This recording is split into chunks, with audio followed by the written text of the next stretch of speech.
Boa tarde, pessoal. Então, eu nem costumo fazer vídeo aqui na página, minha página, né, meio até desértica, assim, porque eu sou péssima para administrar redes sociais.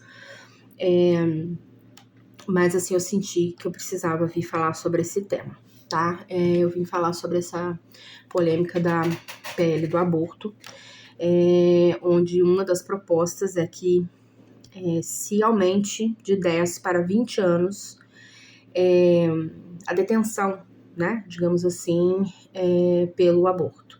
Primeiro que o aborto nem era para ser criminalizado, já começamos por aí, tá?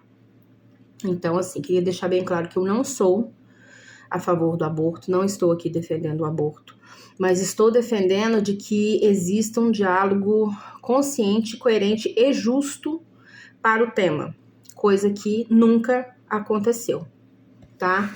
Então, vamos por partes. Primeira coisa, essas pessoas que estão defendendo essa PL, a primeira coisa, dentro dessa criminalização, o genitor está fazendo parte dessa criminalização, porque senão já cai por terra. Se é para culpabilizar alguém pelo ato do aborto, independente dessa mulher que está gestando, ou dessa adolescente, ou dessa criança que está gestando, estar acompanhada ou não do genitor, o aborto é de responsabilidade do genitor também. Então, ou culpabiliza os dois, ou não culpabiliza ninguém. Então, começamos por aí a questão da justiça, tá? Geralmente, nenhuma mulher acorda, nossa, que vontade de abortar hoje, que vontade de ir ali fazer um abortinho. Nenhuma mulher acorda com esse desejo. Nenhuma mulher que faz isso, que precisa fazer isso, entendeu? Faz com prazer, faz com vontade, ou carrega isso tranquilamente ao longo da vida, né? Pode ser que em algum momento ela deixe de se sentir culpada, deixe de sentir um peso, né? Deixe de ser uma situação traumática, mas ninguém faz isso porque acordou com vontade de fazer, tá? Então, assim, eu acho muito complicado, né? Essa questão a Idade Média, né? Parece assim que você tá pegando e colocando as bruxas para queimar. Então, assim, quando uma mulher chega a este ponto de optar pelo aborto, é porque um homem já abortou antes. Seja um estuprador, ou seja, alguém que se relacionou de forma irresponsável. Sim, a mulher também pode ter sido, né, e muitas vezes é irresponsável, mas para que ela decida não ter essa criança, é porque ela sabe que ela não terá alguém ao lado dela para essa missão, tá? Então, geralmente, rara, assim, salvo exceções, essa mulher que opta, essa pessoa que opta pela opção do aborto, ela já está sozinha, ela já foi abandonada, ela já tem alguém, ou seja, o genitor que abortou antes dela, tá? Outro ponto, não adianta querer resolver o problema do aborto com criminalização. Não é assim que a gente resolve as coisas. A gente resolve as coisas de maneira racional, entendendo aonde está o problema, etc. Então, qual é um dos pontos principais, tá, do que leva ao aborto? A irresponsabilidade e a ausência paternal, né? Desde um crime, né, de um estupro, até mulheres que abortam porque, igual eu falei, não terão uma pessoa ali para contribuir, não precisa ser se casando com a mulher, mas enfim, não terá alguém para contribuir com a criação dessa criança. Então, assim, eu acho que os pontos precisam começar a ser focados nos genitores. A gente continuar fazendo a parte que diz respeito à mulher, que sempre foi feita, mas a gente precisa focar a gestação no homem, tá? Melhorar a educação sexual desde a infância, com a ênfase na responsabilidade masculina. Nenhum espermatozoide aparece dentro de você do nada. Alguém tem que colocar lá dentro. Então, assim, aumentar essa questão, né, da educação sexual na infância e na adolescência, com ênfase na responsabilidade masculina. Trazer métodos anticoncepcionais masculinos, incluindo os hormonais, porque, assim, eu desde que eu era adolescente, eu ouço, nossa, a pílula masculina, cadê? Nunca ouvi.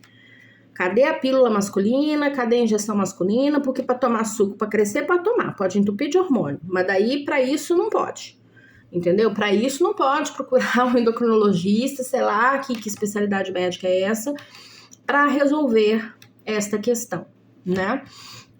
Então, assim, ampliar os estudos científicos, ampliar isso e pôr isso logo no mercado, tá? Para que não fique esse peso somente em cima das mulheres. Porque a gente, para usar anticoncepção, a gente corre risco de vida também. Você não precisa nem estar grávida para você correr risco de vida. Né? A quantidade de mulheres aí que já tiveram trombose, embolia, inclusive morte, por conta de processo hormonal, tá? AVC. Então, assim, é absurdo, entendeu? Vir falar de aborto e disso, daquilo, e de criminalização, sendo que não tá tratando a base, tá?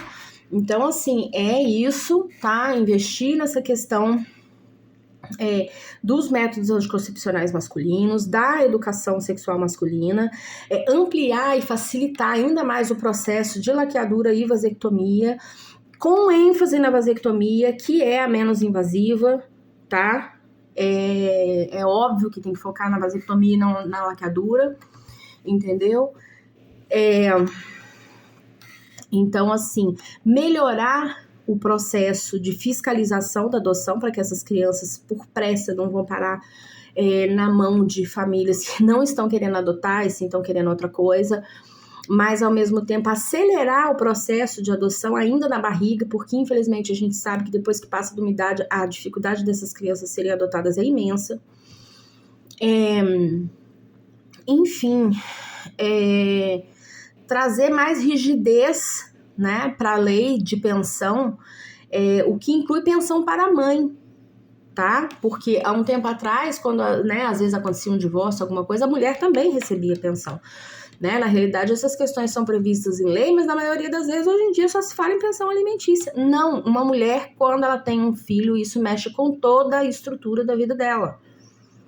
Toda a estrutura, vai mexer tanto no físico dela, tá? Tô falando primeiro de questão física, de risco de vida, de sequela que pode vir a ter, de questão psicológica, até mesmo questões estruturais, das dificuldades que a gente sabe, as desigualdades que a gente sabe que existe de mercado de trabalho, de inúmeras outras coisas, né, que nós não conseguimos ainda chegar, né, numa situação justa, né? Então, sim, não interessa se foi um relacionamento breve, só saiu uma noite. Não, essa mulher precisa de amparo e essa criança precisa de amparo. Então, rever e deixar ainda mais rígidas essas leis de responsabilização paternal, tá? Outro ponto é como eu falei, né? E se for para criminalizar, eu acho que tem que descriminalizar o aborto como um todo. E investir nessa prevenção. Assim, o que está fazendo a pessoa chegar num ponto de precisar fazer um aborto? É aí que tem que mexer, tá? Não é no resultado final, é na prevenção. E a prevenção vem desde sempre de que o mundo é um mundo sendo feito de maneira errada. Nós não somos Virgem Maria, entendeu? A gente não tá lá parado assim, nossa, meu Deus, apareceu um feto na minha barriga. Um homem tem que colocar isso lá, tá? Então, assim, eu acho que é entender essas causas, né? Como que acontece e tratar na base, tratar o problema na base. Outro ponto sobre a questão do aborto, né? É muito triste falar isso quando a gente entra na parte do abuso, né? Porque aqui eu tô falando de aborto no geral, não tô nem falando só do estupro, não, tá? Mas, assim, quando a gente leva essa lei para o nível de uma pessoa que é estuprada, e inclusive adolescentes e crianças estupradas, sabe o que me parece essa lei? Tipo, vou pôr, sei lá, vou pôr pano quente na coisa, porque a pessoa não vai poder chegar lá e dizer que foi estuprada, entendeu? Ela vai ter que ter o filho calado, porque já que é proibido, né, o aborto, então ela não vai nem chegar a dizer que foi estuprada, porque é muito triste isso, né? Mas existe estatística, existe estudo científico para demonstrar isso. E a gente que é profissional, a gente vê isso na prática, né? As estatísticas nos mostram: estupro, abuso e estupro acontecem primeiramente no seio familiar, depois no seio das amizades, dos conhecidos, né? Das redes de contato e por último, por um desconhecido na rua. Nós temos na lista primeiro os pais, depois os avós, depois os tios, depois primos, depois irmãos, depois o círculo dos amigos, depois o círculo de convivência, como instituições religiosas, consultórios médicos, escola, e por último, a pessoa vai sofrer um abuso ou um estupro na rua por um desconhecido. Por último. Então, assim, o que essa PL quer esconder? O que estão tentando abafar aqui? Porque é no seio familiar que acontece. Então, assim, é muito triste. E isso é como eu falei, a gente vê isso na prática. Eu tenho muitas e muitos, né, mas mais mulheres, assim, uma porcentagem muito maior. Já passou por mim muitos pacientes que sofreram abuso. 99% foram dentro da família. A maioria por pais e avós. Então, assim, o que essa PL traz? O que ela quer esconder? Sabe? O que essa família tradicional brasileira, né, fingindo que tá falando em nome de Deus, fingindo que tá falando em nome da moralidade, fingindo que tá falando em nome de quem? Vocês querem abafar o que vocês mesmos praticam, tá? É isso.